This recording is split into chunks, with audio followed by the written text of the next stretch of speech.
ba'aas irra jiru hin danda'u jettee jala taa'uun naman na gabroomsee osoo hin ta'in ifii of gabroomsite jechuudha.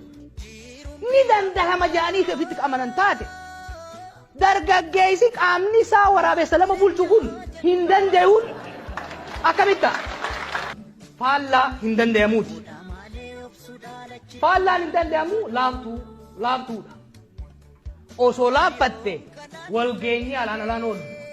Osoo laaffatte arabni nama keenya akka re'eetti hin gurraatu.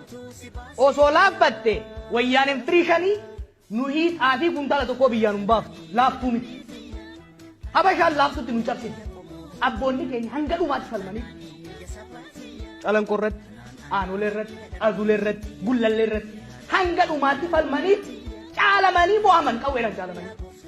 Laaftuu miti jechuudha. Wayyaanin laaftuutti biyyan qaban.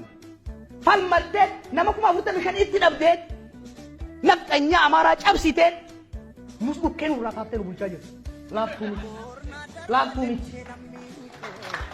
Laaftuu miti jechuudha. Laaftuu miti. Waan hin danda'amnellee miti laaftuullee miti. Maal isiin?